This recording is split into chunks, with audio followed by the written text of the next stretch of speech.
해석의 날개를 달아주는 구문독해 13번째 시간. 분사가 문장에서 형용사의 역할을 할 경우 어떻게 하면 빠르고 정확하게 해석할 수 있는지 그 팁을 설명을 드릴 건데요. 그래서 첫 번째, 일단 분사의 생김새를 먼저 알아볼 거예요. 그리고 나서 두 번째, 이 분사의 하나의 덩어리를 우리가 끊어서 확인을 해야 되는데요. 바로 끊어 있는 방법을 설명을 드릴 거예요. 그리고 세 번째, 이 분사가 문장에서 어떻게 해석을 해야 하는지 그 해석 방법을 설명을 드릴 거고요. 그리고 마지막으로 분사가 들어가 있는 문장에서 이 분사가 형용사 역할을 할 때 문장에서는 어떻게 적용하는지 문장 적용 연습을 해보도록 하겠습니다. 그럼 이제부터 시작해 볼까요?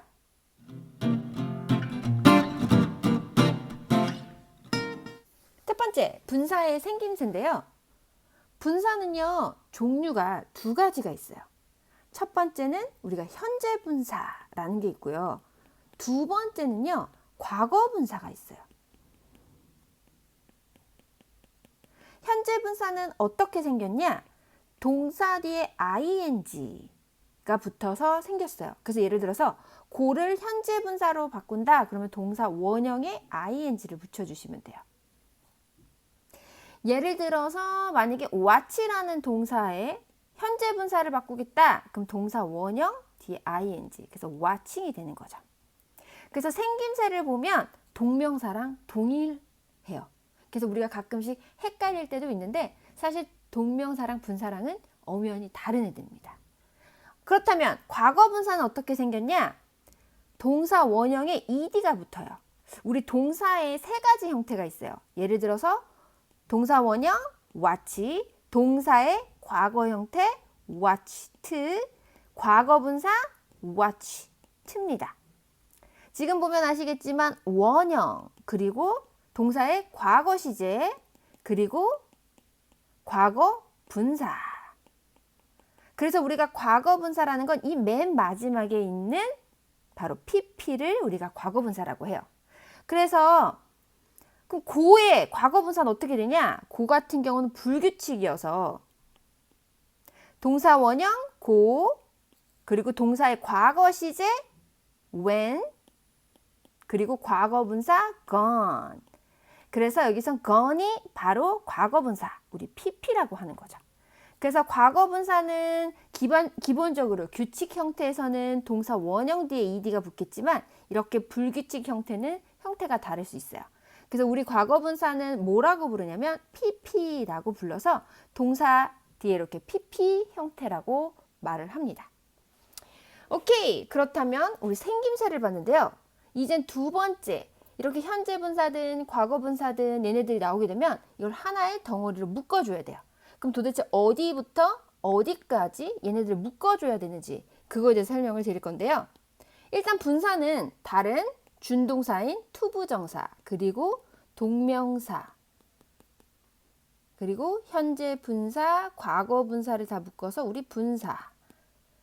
얘네들을 다 총칭해서 우리는 준동사라고 합니다. 우리 투부정사, 동명사 할 때 같은 설명 드렸는데요.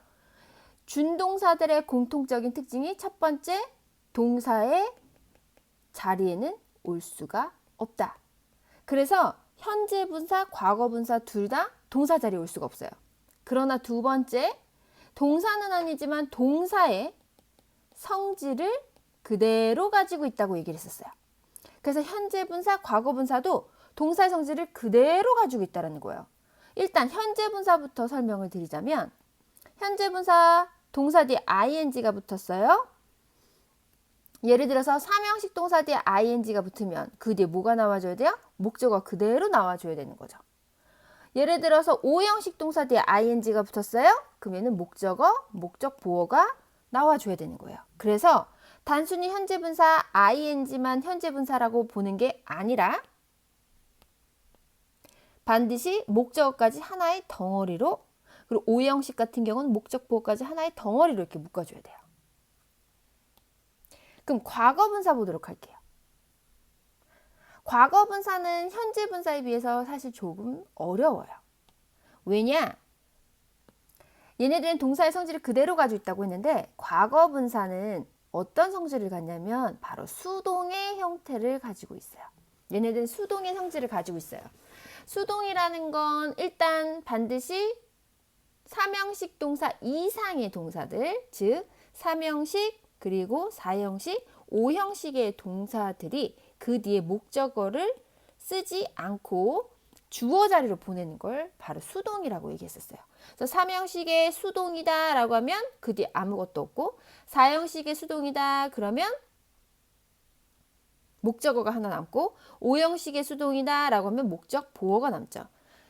그럼 여기에 과거분사도 마찬가지라는 거예요. 3형식 동사의 과거분사예요. 그 뒤에 목적어 나오지 않아요. 4형식 동사의 과거분사예요. 목적어가 하나만 사용이 됩니다. 5형식 동사의 과거분사예요. 목적어는 나오지 않고 뒤에 목적 보어만 나오는 형태예요.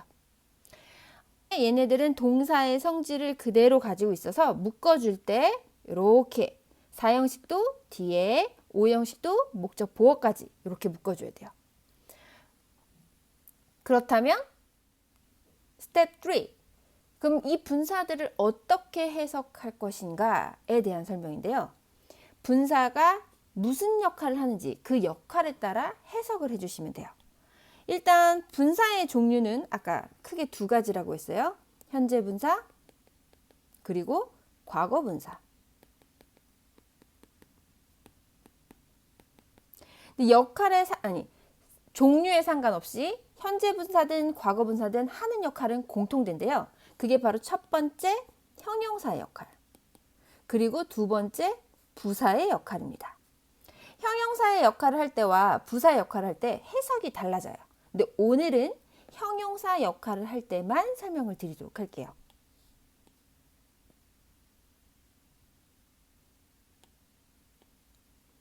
분사가 형용사의 역할을 한다는 건 얘네들이 꾸며준다는 거예요. 근데 누구를 꾸며준다? 바로 명사. 명사를 꾸며준다. 결국 수식한다는 얘기겠죠. 그래서 분사를 정확하게 해석하려면 이 분사가 형용사 역할로 수식하는 명사를 먼저 찾으셔야 돼요. 그래서 수식하는 명사 찾기. 그리고 나서 해야 될 게 이제 해석인데요. 해석은 분사부터, 그러니까 수식을 하는 분사부터 먼저 해석하고 그 다음에 명사를 수식해주면 돼요. 그래서 예를 들어서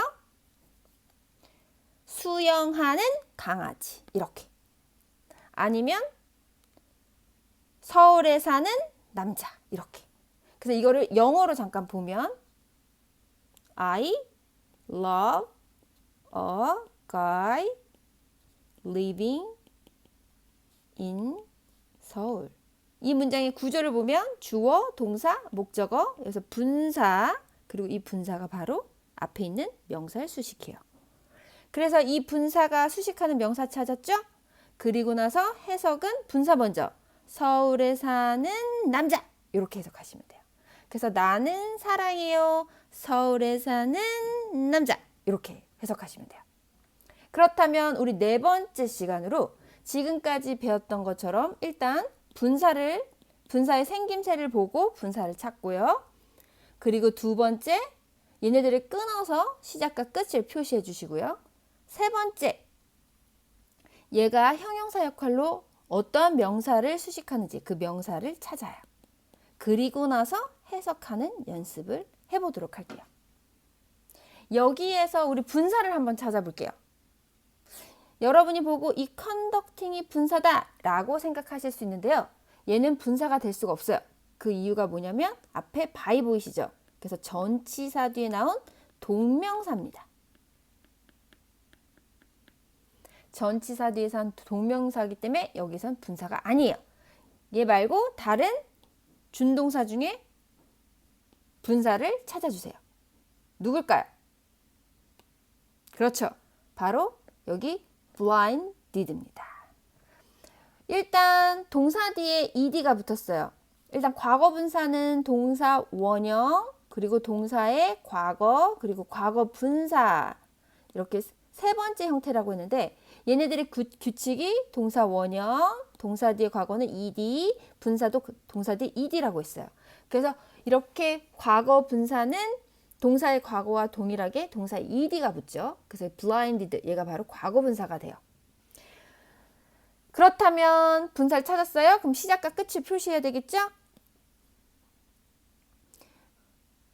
지금 보면 blind가 가리다라는 의미를 가지고 있어요.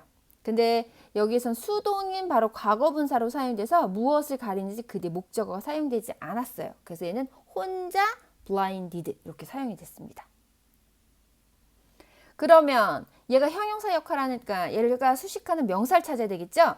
얘가 수식하는 명사, 우리 수식을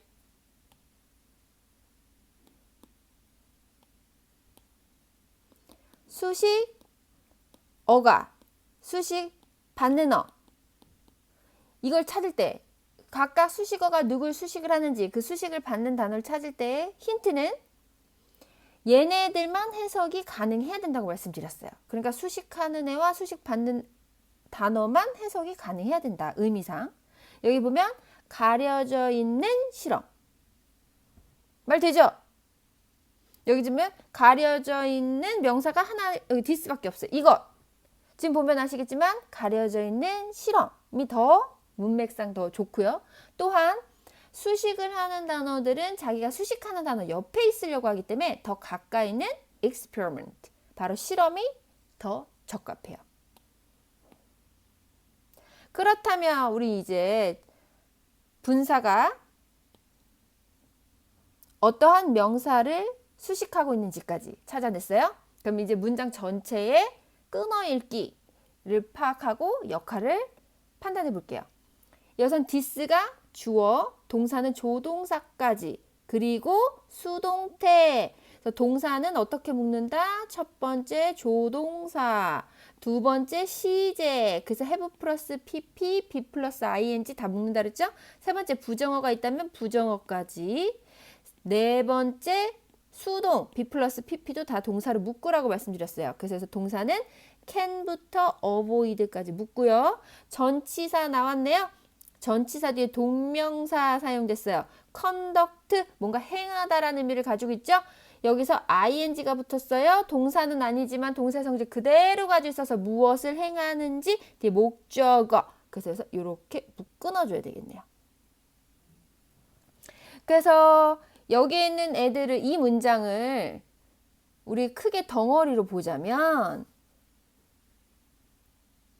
주어 덩어리, 동사 덩어리, 그리고 전치사구 덩어리, 그 다음에 과거 분사 덩어리, 이렇게 되네요. 그래서 문장의 역할은 주어, 동사, 각각 덩어리 역할을 확인하고 있는 거죠. 얘는 수식어로서 동사, 실험을 함으로써 동사, 부분적으로 피할 수 있다. 이렇게 해석이 되는 거죠. 아까 분사는 누구 수식한다 그랬죠? 앞에는 실험 수식한다 그랬죠? 그러면 어떠한 실험을 행하면서 바로 가려져 있다. 눈을 가려져 있으니까 보여요, 안 보여요? 보이지 않죠? 그래서 이거는 예측이 가능하지 않은 이라는 의미로 사용이 돼요. 아셨죠? blind가 눈을 가리다란 뜻이에요. 보여요, 안 보여요? 안 보여요. 예측이 불가능한 실험을 행함으로써 이것을 부분적으로 피할 수 있다. 이렇게 되는 거죠. 그래서 해석은 어떻게? 역할에 맞게 하셔야 돼요. 아셨죠? 해석은 역할에 맞게 해석을 해야 된다. 아셨죠? 오케이. Now your turn. 이젠 여러분의 시간입니다. 여러분이 직접 분사의 시작과 끝, 그리고 수식하는 명사 찾고 역할에 따라 해석하는 연습 해보도록 하겠습니다.